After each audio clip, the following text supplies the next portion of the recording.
ಮಧ್ಯಾಹ್ನದ ಅಗ್ರವಾರ್ತೆ ನಿಮ್ಮೊಂದಿಗೆ ನಾನು ಹರೀಶ್ ನಾಗರಾಜು. ಬೆಂಗಳೂರಿನಲ್ಲಿ ಶಂಕಿತ ಗೂಢಚಾರಿಯನ್ನು ಅರೆಸ್ಟ್ ಮಾಡಿದ್ದಾರೆ. ಮಿಲಿಟರಿ ಸಂಬಂಧ ಮಾಹಿತಿಗಳನ್ನು ಸೋರಿಕೆ ಮಾಡ್ತಿದ್ದ. ಫೇಸ್ಬುಕ್ನಲ್ಲಿ ಪರಿಚಯವಾದ ಯುವತಿಗೆ ಮಾಹಿತಿ ರವಾನೆ ಮಾಡಿದ್ದಾರೆ.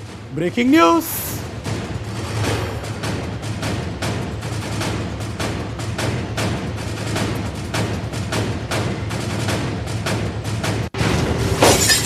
ರಾಜಸ್ಥಾನ ಮೂಲದ ಬಟ್ಟೆ ವ್ಯಾಪಾರಿಯನ್ನು ಅರೆಸ್ಟ್ ಮಾಡಿದ್ದಾರೆ.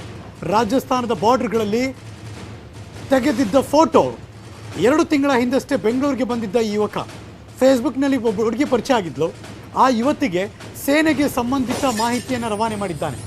ಮಾಹಿತಿ ಫೋಟೋವನ್ನು ಕಳಿಸಿದ್ದ ಈ ಬಟ್ಟೆ ವ್ಯಾಪಾರಿ ರಾಜಸ್ಥಾನದ ಬಾರ್ಡರ್ನಲ್ಲಿ ಯೋಧನಂತೆ ಓಡಾಟ ಮಾಡಿದ್ದ. ಯೂನಿಫಾರ್ಮ್ ಹಾಕೊಂಡು ಓಡಾಡಿದ್ದ ಬಟ್ಟೆ ವ್ಯಾಪಾರಿ. ಸಿಸಿಬಿ ಅಧಿಕಾರಿಗಳಿಂದ ಮುಂದುವರಿತಾ ಇದೆ ತನಿಖೆ. ಆರ್ಮಿಗೆ ಸಂಬಂಧಪಟ್ಟಂಥ ಫೋಟೋವನ್ನು ಕ್ಲಿಕ್ಕಿಸ್ಕೊಳ್ತಿದ್ದ ಈ ಆರೋಪಿ. ಅದಾದಮೇಲೆ ಫೇಸ್ಬುಕ್ನಲ್ಲಿ ಪರಿಚಯ ಆದರೂ ಒಬ್ಬ ಲೇಡಿ, ಆ ಲೇಡಿಗೆ ಕಳಿಸ್ಕೊಟ್ಟಿದ್ದ. ಯಾವುದೇ ಎಜುಕೇಷನ್ ಬ್ಯಾಕ್ಗ್ರೌಂಡ್ ಹೊಂದಿರದ ಈ ಆರೋಪಿ ಬಗ್ಗೆ ಇದೀಗ ಮತ್ತಷ್ಟು ತನಿಖೆ ಚುರುಕುಗೊಂಡಿದೆ.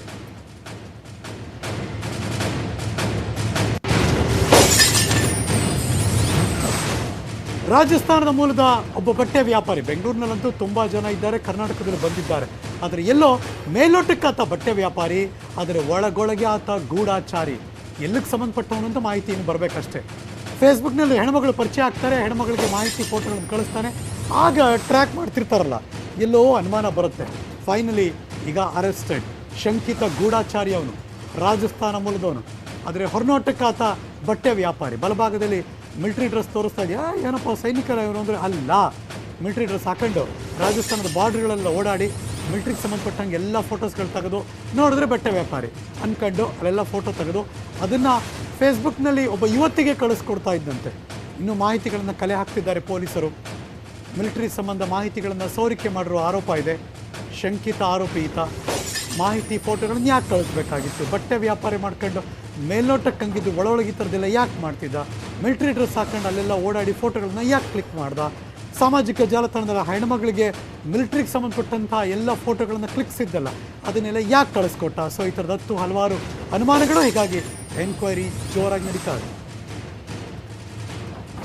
ಮಿಲಿಟರಿ ಇಂಟೆಲಿಜೆನ್ಸಿಂದ ಬಂದಂಥ ಖಚಿತ ಮಾಹಿತಿ ಮೇರೆಗೆ ಬ್ಯಾಂಗ್ಳೂರು ನಗರದ CCB ವತಿಯಿಂದ ಮಿಲಿಟರಿ ಇಂಟೆಲಿಜೆನ್ಸ್ ಜೊತೆ ಜಂಟಿ ಕಾರ್ಯಾಚರಣೆಯನ್ನು ಮಾಡಿ ನಗರದಲ್ಲಿ ಒಬ್ಬ ಆರೋಪಿಯನ್ನು ಹಿಡಿದಿದ್ದೀವಿ. ಇವನು ಮೂಲತಃ ರಾಜಸ್ಥಾನದವನು.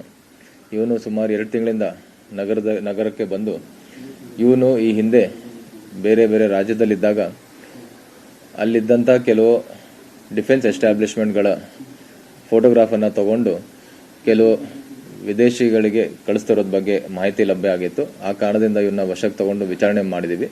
ಮತ್ತು ಅವನ ವಶದಲ್ಲಿ ನಾವು ಒಂದು ಮಿಲಿಟರಿ ಯೂನಿಫಾರ್ಮು ಕೂಡ ನಾವು ಜಪ್ತಿ ಮಾಡಿದ್ದೀವಿ.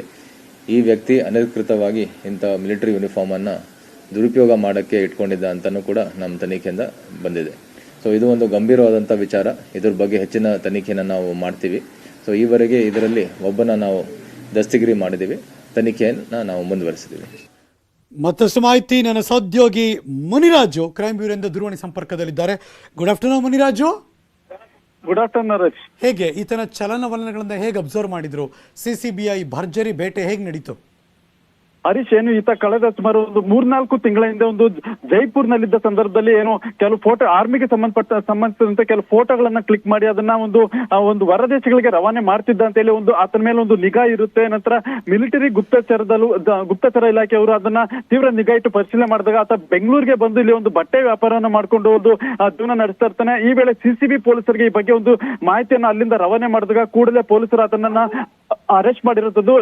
ಏನು ಕಾಟನ್ಪೇಟೆ ಒಂದು ಮೊಹಲ್ಲಾದಲ್ಲಿ ಆತ ಒಂದು ಬಟ್ಟೆ ವ್ಯಾಪಾರವನ್ನ ಮಾಡ್ತಿರ್ತಾನೆ. ಈ ಸಂದರ್ಭದಲ್ಲಿ ಪೊಲೀಸರು ಮತ್ತೆ ಗುಪ್ತಚರ ಇಲಾಖೆ ಅಧಿಕಾರಿಗಳು ಜಂಟಿಯಾಗಿ ಒಂದು ಕಾರ್ಯಾಚರಣೆ ನಡೆಸಿ ಆತನನ್ನ ಬಂಧಿಸಿದ್ದಾರೆ. ಮತ್ತೆ ಬಂಧಿಸಿ ವಿಚಾರಣೆಯನ್ನು ಸಹ ನಡೆಸಿದ ಸಂದರ್ಭದಲ್ಲಿ ಆತ ಕೆಲವು ಏನು ಆರ್ಮಿಗೆ ಸಂಬಂಧಪಟ್ಟಂತ ಕೆಲವು ಗೌಪ್ಯ ಫೋಟೋಗಳು ಏನಿರುತ್ತೆ ಅದನ್ನ ಒಂದು ಕ್ಲಿಕ್ ಮಾಡಿ ಒಂದು ಸೋಷಿಯಲ್ ಮೀಡಿಯಾ ಮುಖಾಂತರ ಅದನ್ನ ಹೊರದೇಶಗಳಿಗೆ ರವಾನೆ ಮಾಡ್ತಾ ಇದ್ದ ಅಂತ ಹೇಳಿ ಈಗ ತನಿಖೆ ಆಕೆಗೆ ಯಾಕೆ ಕಳಿಸ್ಬೇಕು ಈತ? ಹರೀಶ್, ಈಗ ಅದು ಸಹ ತುಂಬಾ ಸೀಕ್ರೆಟ್ ಆಗಿರುವಂತದ್ದು. ಯಾಕಂದ್ರೆ ಪೊಲೀಸರು ಸಹ ಕೆಲವು ಮಾಹಿತಿಗಳನ್ನ ರಿವೀಲ್ ಮಾಡೋದಕ್ಕೆ ಒಂದ್ ಸ್ವಲ್ಪ ಇದ್ ಮಾಡ್ತಿರುವಂತದ್ದು. ಯಾಕಂದ್ರೆ ಇದು ಆರ್ಮಿಗೆ ಸಂಬಂಧಪಟ್ಟಂತ ವಿಚಾರಣೆ ಆಗಿರೋದ್ರಿಂದ ಅದನ್ನ ಕೂಲಂಕುಷವಾಗಿ ಒಂದು ತನಿಖೆಯನ್ನು ಸಹ ಮಾಡ್ತಾ ಇದ್ರೆ.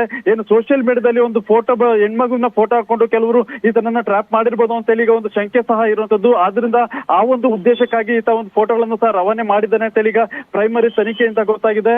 ಈಗಾಗಲೇ ಆತನನ್ನ ವಶಕ್ಕೆ ಪಡ್ಕೊಂಡು ಮತ್ತಷ್ಟು ವಿಚಾರಣೆಯನ್ನು ಸಹ ಮಾಡ್ತಿರುವಂತದ್ದು. ಎಷ್ಟು ದಿನಗಳಿಂದ ಈ ರೀತಿ ಫೋಟೋಗಳನ್ನ ಕಳಿಸಿದ್ದೇನೆ, ಮತ್ತೆ ಯಾರಿಗೂ ಅನುಮಾನ ಬರ್ಲಿಲ್ವಾ ಆ ಏರಿಯಾದಲ್ಲಿ ವಾಸ ಇದ್ನಲ್ಲ ಇವನು? ಖಂಡಿತ ಹರೀಶ್, ಯಾಕಂದ್ರೆ ಈತ ಒಂದು ಆರ್ಮಿ ಯೂನಿಫಾರ್ಮ್ ಅನ್ನೇ ಹಾಕೊಂಡು ಈ ರೀತಿ ಹೋಗಿ ಓಡಾಡಿರೋದು ಸಹ ಓಡಾಡುತ್ತಿದ್ದ ಅಂತ ಈಗ ಗೊತ್ತಾಗಿರುವಂತದ್ದು. ಯಾಕಂದ್ರೆ ಆತನ ಒಂದು ಫೋಟೋ ಈಗ ಸಿಕ್ಕಿರೋದು, ಅದರಲ್ಲಿ ಆತ ಆರ್ಮಿ ಯೂನಿಫಾರ್ಮ್ ಅನ್ನೇ ಬಳಸ್ಕೊಂಡು ಒಂದು ಓಡಾಟವನ್ನ ಮಾಡ್ತಿದ್ದ. ಅದರಿಂದ ಯಾರಿಗೂ ಸಹ ಈತನ ಮೇಲೆ ಅಷ್ಟು ಅನುಮಾನ ಬರ್ತಾ ಇರ್ಲಿಲ್ಲ. ಆದ್ರೆ ಸೋಷಿಯಲ್ ಮೀಡಿಯಾದಲ್ಲಿ ಈ ಒಂದು ಫೋಟೋಗಳನ್ನ ಅಪ್ಲೋಡ್ ಮಾಡಿ ಹೊರದೇಶಕ್ಕೆ ಕಳಿಸ್ತಿರ್ಬೇಕಾದ್ರೆ ಅದ್ರ ಮೇಲೆ ಒಂದು ನಿಗಾ ಇಟ್ಟ ಸಂದರ್ಭದಲ್ಲಿ ಈ ಒಂದು ಮಾಹಿತಿಗ ಮೇನು ಆರ್ಮಿ ಗುಪ್ತಚರ ಇಲಾಖೆಗೆ ಗೊತ್ತಾಗಿದೆ. ಕೂಡಲೇ ಅವರು ಮತ್ತೆ ಸಿಸಿಬಿ ಪೊಲೀಸರು ಜಂಟಿಯಾಗಿ ಕಾರ್ಯಾಚರಣೆ ಮಾಡಿ ಆರೋಪಿಯನ್ನ ಬಂಧನ ಮಾಡಿದ್ದಾರೆ. Harish, thank you so much Muniraju. ಈ ಕ್ಷಣದ